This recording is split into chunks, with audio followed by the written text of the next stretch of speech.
Bonjour, ici Francine pour les carnets de Francine. J'ai décidé de demander à l'archange Isabelle quel numéro je devrais choisir pour avoir une réponse de sa part. Et le numéro que j'ai choisi, c'est le numéro 14, qui est l'humour.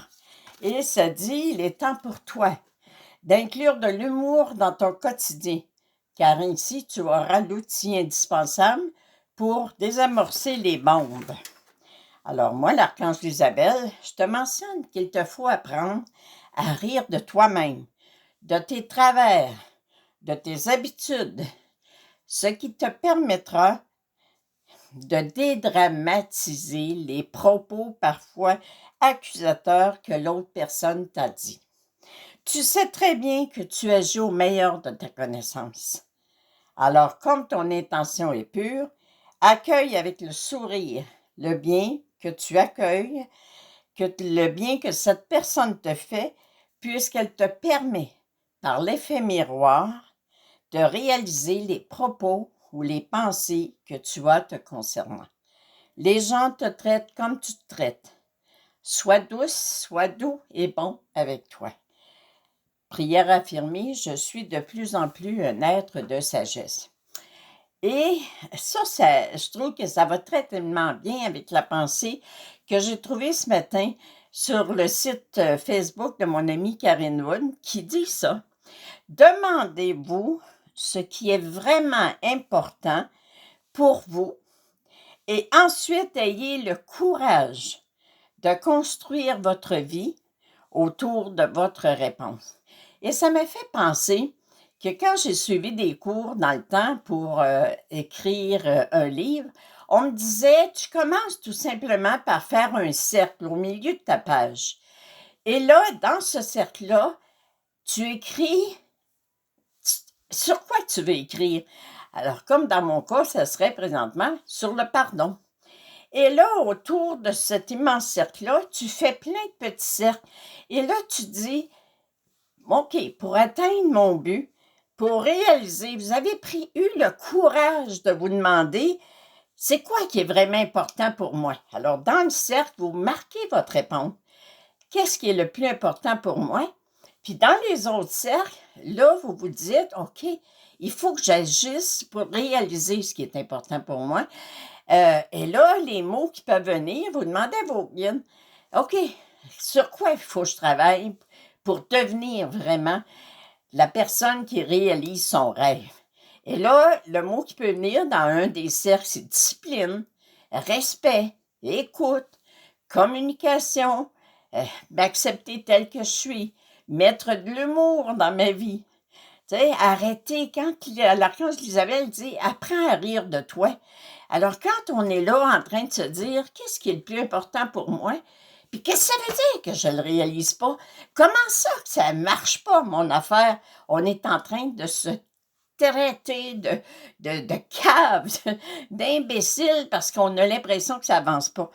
Alors, la vie est bien trop courte pour perdre son temps à faire fausse route, à occuper une place qui n'est pas notre place. Et ça me fait penser à l'exemple que je donne quand je donne l'atelier Ho'oponopono. Supposons qu'il y a un garçon. Ses parents, son père, sa mère sont comptables.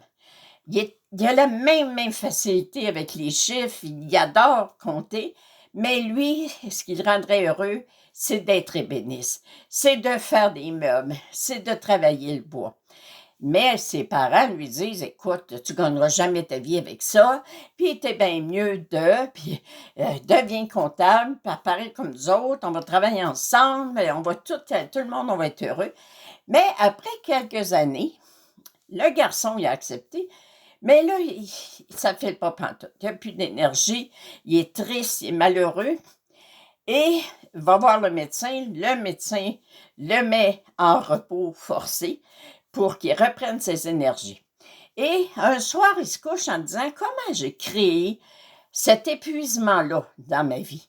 Comment j'ai créé de ne plus avoir d'énergie?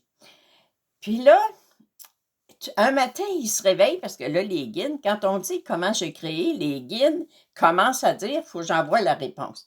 Un matin, il se réveille, puis ça dit, regarde, tant qu'il est en congé, je vais faire un meuble.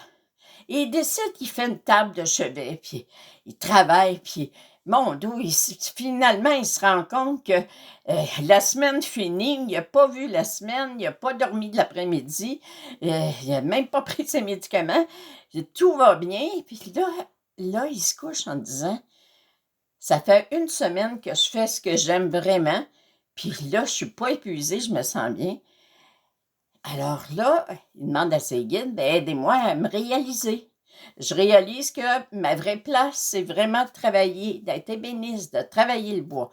Et en se couchant et en disant à ses guides, placez-moi là où je dois être, ben, qu'est-ce qui arrive, vous pensez? Si son père et sa mère sont comptables, ils ont des amis aussi qui sont des hommes, des femmes d'affaires, alors qu'est-ce qu'ils font? C'est que un soir, ils font un souper. Puis là, il y a un ami notaire qui dit, mais c'est donc beau cette table de chevet-là. Puis là, la mère dit, ben c'est mon fils qui a fait ça. Et là, il dit, es-tu sérieux? Moi, j'ai un projet, j'ai un dessin, un set de cuisine. C'est spécial, puis ça fait longtemps que je désire avoir un ensemble pour la cuisine comme ça. Est-ce que tu penses que tu serais capable de me le faire? Et là, le garçon, il dit, oui, je vais vous le faire. Et c'est comme ça que tout s'enclenche, puis qu'il commence. Les guides l'ont placé là où il doit être, puis là, il continue à ce que ça marche. Alors, mettez de l'humour dans votre vie. Arrêtez de vous dire, je suis donc épais, je suis donc épaisse, je suis donc imbécile de ne pas réaliser ce que je veux faire. Faites juste demander à vos guides. Qu'est-ce qui est le plus important pour moi? Puis comment je vais le réaliser? Merci. Merci d'être là. Merci de vous aimer assez pour prendre le temps de vous demander qu'est-ce qui vous rend heureux dans votre vie. Merci.